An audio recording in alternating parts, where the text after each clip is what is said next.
Imagine walking outside, only to find your car is gone, but not stolen by a thief, not towed by the city. Nope, it was snatched by your HOA president. And here's the twist. That Jeep didn't even belong to me. It belonged to a police task force. And when she cut my lock to claim it as hers, she set off a chain of events that ended with handcuffs on her. Here's how it all went down. Know that gut-wrenching moment when your heart just drops into your stomach, and you know, something is terribly wrong? That was me on a bright, quiet morning not too long ago. The sun had just started peeking over the rooftops, the air still cool with that crisp, early morning bite. I stepped outside, mug of coffee in my hand, fully expecting the same peaceful start I always had before heading to work. But instead of calm, I froze on the front steps. My driveway was empty, completely empty. I blinked, then rubbed my eyes like maybe I was still half asleep. I even took a few steps forward, staring at the spot where my Jeep should have been parked. There was nothing there but a faint oil stain on the concrete and a patch of gravel where the tires usually sat. My Jeep gone. Now, this wasn't just a casual vehicle, not a weekend toy or some off-road project car I used for fun. This Jeep was assigned to me through a police task force operation. It looked rugged, maybe even suspicious to some of the neighbors, but it had a very specific purpose. It was outfitted with encrypted radios, surveillance equipment, and reinforced features that weren't visible to the untrained eye. This wasn't something you could just replace by heading down to a dealership. And more importantly, it wasn't mine to lose. My chest tightened as the thought hit me. This wasn't just about a missing car. If that Jeep had been stolen, I could be held responsible for losing government property, for jeopardizing sensitive equipment. My job, my career, could be on the line. I set the coffee cup down on the hood of my other car and crouched by the driveway. That's when I noticed something that made my stomach twist even harder. The lock. The heavy-duty steering wheel lock I'd installed the night before wasn't there. Instead, a jagged, cut-up piece of metal lay in the gutter, sharp ends bent outward. It had been sliced clean through. Someone hadn't just taken the Jeep. They had broken into it deliberately, with tools. Now, at this point, any normal person would assume professional car thieves. Maybe some chop shop crew targeting SUVs. But here's the thing. If this was a professional job, why take the risk of stealing something with obvious modifications? Why strike in the middle of a quiet, well-lit suburban neighborhood? And why leave the cut-up lock behind like a calling card? Something didn't add up. I ran my hands through my hair, pacing the driveway, trying to piece it together. That's when my phone buzzed. Caller ID, my neighbor, Tom. Tom's a quiet guy, retired, spends most of his mornings walking his dog and tending his yard. He's not one for drama, so the fact that he was calling me this early was already a red flag. I answered quickly, "Tom, please tell me you saw something." There was a pause. Then his voice came through, low and uneasy. "Yeah, I saw who took it. You're not gonna like this." My pulse spiked. "Who?" He hesitated, almost like he didn't want to get involved. Then he finally said it. "It was Karen, HOA Karen." I nearly dropped the phone. "What do you mean, Karen?" "I mean," Tom sighed, "the HOA president. She was out there this morning with bolt cutters. I saw her. She cut through that lock of yours, had a couple of guys push the Jeep down the street, then towed it onto HOA property. It's sitting behind the clubhouse right now." For a second, I just stood there in stunned silence, replaying his words. Karen, the neighborhood busybody who wrote people up for leaving their trash cans out for an extra day, had just broken into and stolen a federally assigned police Jeep? This couldn't be real. But it was. The anger hit me like a tidal wave. She hadn't just crossed a line, she had bulldozed through it. She had no idea what she had just touched, no idea the level of trouble she had dragged herself into. Because you see, this wasn't just about property.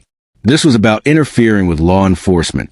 And Karen had just made herself public enemy number one in my book. If you've ever lived under a homeowners association, you already know the type of person Karen was. Every HOA has one. The kind of person who treats the bylaws like scripture. The kind who thinks her clipboard carries more power than the local police department. And in our neighborhood, that person was Karen, loud, controlling, and determined to make everyone else miserable in the name of community standards. For years, she had ruled the block with an iron fist. Want to paint your shutters a slightly different shade of blue? Denied. Thinking about planting a tree in your yard without approval? Forget it. She'd slap you with a violation notice before the dirt even hit the ground. Holidays were no better. One neighbor left up his Christmas lights until January 3rd, and Karen slapped him with a fine. Another woman had her son's basketball hoop in the driveway for 2 days too long, and Karen threatened to escalate it to the board. She lived for this power. It wasn't just about keeping the neighborhood beautiful. It was about control, about reminding everyone that she was the gatekeeper. So, looking back, maybe I shouldn't have been surprised that she went after my Jeep. The thing is, my Jeep did stand out. It had extra antennas, reinforced bumpers, and modifications that the average civilian wouldn't recognize. To Karen, it probably looked like a cross between a military vehicle and some kind of prepper mobile. I'm sure in her head, she pictured the HOA board sitting around, nodding approvingly as she cleaned up the neighborhood by removing the eyesore. But this wasn't a lawn ornament or a faded mailbox. This was a government-assigned vehicle, and Karen had just treated it like one of her personal projects. I marched over to the HOA clubhouse, and sure enough, there it was, my Jeep parked smugly in her driveway like a prize she had just won. I swear, the sight of it sitting there made my blood pressure spike. And there she was, Karen herself, standing next to it with her arms crossed, chin raised like she had just conquered Everest. Karen, I snapped. What the hell do you think you're doing? She didn't even flinch. I'm enforcing community rules, she said, as if those words gave her divine authority. That contraption doesn't belong in our neighborhood. It violates the standards of appearance. This is a residential area, not a military base. People don't feel safe with that thing parked out front. I tried to keep my composure, but my jaw clenched so hard I thought my teeth might crack. That's because it's not just any vehicle. It's a police task force Jeep. It doesn't belong to me. It belongs to the department. You had no right to touch it. She actually laughed. Laughed. Oh, please, she scoffed. You expect me to believe the police are driving around in that beat-up thing?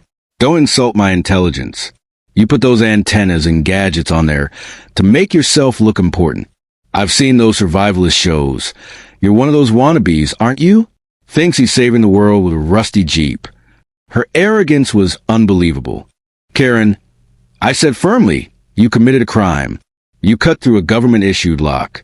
You tampered with federal equipment. What you've done is theft, plain and simple. But she wasn't listening. She was too busy basking in her own imaginary victory. She waved me off like I was a child throwing a tantrum. You can take it up with the board, she said smugly. Until then, it stays here. Consider it impounded by the HOA. I stood there in disbelief. She had actually used the word impounded, as if her Homeowners Association somehow outranked state and federal law. That was the moment it clicked for me. Karen didn't just think she was enforcing rules. She genuinely believed she was above the law. In her mind, the HOA bylaws trumped police jurisdiction. She thought her little suburban kingdom carried more authority than a badge, and that was a fatal mistake. Because when you start messing with federal property, when you start tampering with a police operation, there's no HOA meeting in the world that's going to save you. At that moment, I decided to stop wasting breath on her. Reasoning with Karen was like arguing with a brick wall. She wasn't going to back down, and I wasn't going to let this slide. She had turned this into a war, and she had no idea the storm that was about to hit her. Standing in front of Karen and my Jeep felt like being trapped in a bad comedy sketch. Except it wasn't funny. She was dead serious, and she thought she was untouchable. I pulled out my phone and began snapping pictures. I wanted everything documented. The Jeep sitting on her property, the broken lock tossed aside like trash, and Karen herself standing proudly beside it as if she had just won Neighborhood Citizen of the Year. She didn't even flinch at the camera. In fact, she sneered, "Take all the pictures you want. The board will back me up. Everyone's tired of that ugly thing parked out front. I'm doing the community a favor." Her arrogance was astounding. Here she was in broad daylight, admitting to cutting through my lock trespassing on my property, and seizing a vehicle that wasn't even mine to begin with. And she was acting like she had just earned a medal. I took a deep breath, trying to keep my voice level. Karen, I'm warning you, this isn't just an HOA matter. You've crossed into criminal territory. That Jeep is property of a law enforcement task force. You've tampered with government equipment. This isn't a fine or a violation. This is serious. She rolled her eyes and gave a dismissive laugh. Oh, stop being so dramatic. Nobody's going to believe that rusty Jeep belongs to the government. If it did, it wouldn't look like a junkyard reject. Nice try, but I'm not buying it. At that point, I realized reasoning with her was as pointless as trying to convince a cat to stop knocking things off a counter. She wasn't going to budge. I pressed her one more time, giving her a final out. Move it back. Now, put the Jeep exactly where you found it, and maybe I don't make the call that's going to turn your life upside down. Her smirk widened. Oh, please. You're bluffing. The HOA has authority here, not you. If you want it back, you can schedule a meeting with the board. Until then, consider it impounded. There was again that word, impounded. As if she were running her own DMV from the comfort of her HOA clubhouse. That was it for me.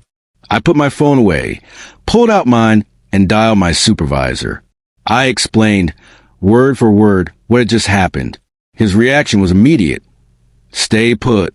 We're sending people now. Not even 40 minutes later, 2 unmarked police vehicles rolled into the neighborhood. Karen, still standing with her arms crossed, mistook them for neighbors at first. She even waved, but her smile evaporated the second plainclothes officer stepped out, badges gleaming in the morning light. They walked straight toward her. Ma'am, one of them said firmly, did you cut through the lock on this vehicle and move it without permission? Karen, still high on her imaginary power trip, crossed her arms tighter and said proudly, yes, I did, and I'd do it again. That junk doesn't belong here. I was enforcing HOA rules. The officers exchanged looks, then delivered the bombshell. Ma'am, this isn't just any Jeep. This is an active police task force vehicle. By cutting that lock and moving it, you've interfered with law enforcement operations and tampered with government property. For the first time, Karen's smug expression faltered. Her mouth opened, but no words came out. Then, after a long pause, she stammered, W what? No, he's lying. That's his car. He's making this up. But the officers didn't take my word for it. They opened the Jeep, checked the equipment, and confirmed everything. Radios, encrypted devices, surveillance gear, the works. Karen's face turned ghost white, and that's when she realized her little HOA victory had just turned into a federal nightmare. Once the officers verified the Jeep's equipment, Karen's entire demeanor collapsed. The smug, arrogant queen of the HOA suddenly looked like a child caught stealing from a candy store. Her hands trembled. Her voice cracked. I didn't know, she blurted out. How was I supposed to know it was a police car? It doesn't look official. It doesn't even have markings. One officer shook his head. That doesn't matter, ma'am. What matters is that you cut through a lock, entered private property, and tampered with government equipment. Ignorance is not an excuse. Karen's bravado shattered into desperation. She started shifting the blame. Well, he never told us it was police property. He should have put up a sign or something. I was just trying to protect the neighborhood. Her words only made things worse. By now, neighbors had gathered along the sidewalks, whispering, filming with their phones, trying to capture every moment. Some of the same people who used to cower under her constant HOA threats were now openly laughing, whispering things like, looks like Karen finally went too far, and guess she can't find her way out of this one. The officers weren't swayed by her excuses. They laid out the facts. She was guilty of property damage, unlawful interference, and tampering with law enforcement equipment. And because the Jeep was part of an active task force case, she had also potentially compromised an investigation. That made everything 10 times more serious. Karen's legs buckled under her.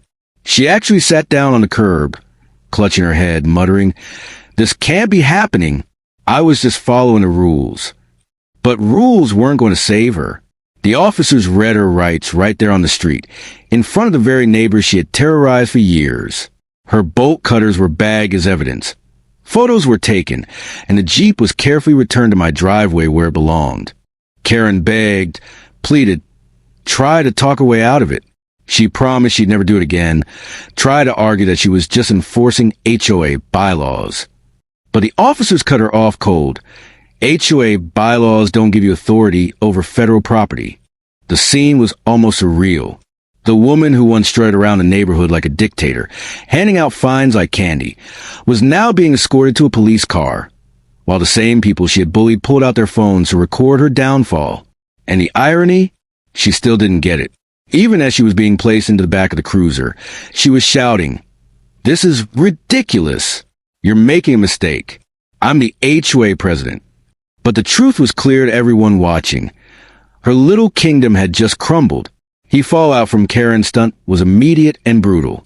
By the end of the day, word had spread through every corner of the neighborhood. The once feared HOA president was now the talk of the town, and not in the way she liked. Videos of her arrest started popping up online, shared in neighborhood Facebook groups, and even on TikTok. The clips showed Karen's smugness evaporating as officers explained the charges, her panicked excuses, and finally, her being led away in handcuffs. The HOA board scrambled to save face, releasing a statement claiming they had no prior knowledge of Karen's actions. But nobody believed them. They had let her run wild for years, and now they were trying to distance themselves from the wreckage. Residents weren't buying it. Some demanded the entire board resign. Legally, things didn't go well for Karen either. She was charged with multiple offenses: criminal mischief, tamper with government equipment, and unlawful interference. Because of her cooperation after the fact, and the fact that nothing critical was stolen or destroyed, she managed to avoid prison. But she didn't walk away unscathed. She got slapped with heavy fines, a permanent criminal record, and probation. On top of that, she was forced to step down from her position as HOA president. And that, in my opinion, was the sweetest part of all.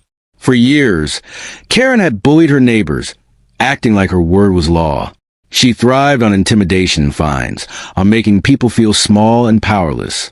But the moment she messed with something bigger than her clipboard, her whole empire collapsed. Neighbors who once lived in fear of her now openly mocked her. People who never dared challenge her before suddenly found their voices. And for the first time in a long time, the neighborhood felt lighter, freer, without Karen looming over everyone's shoulders.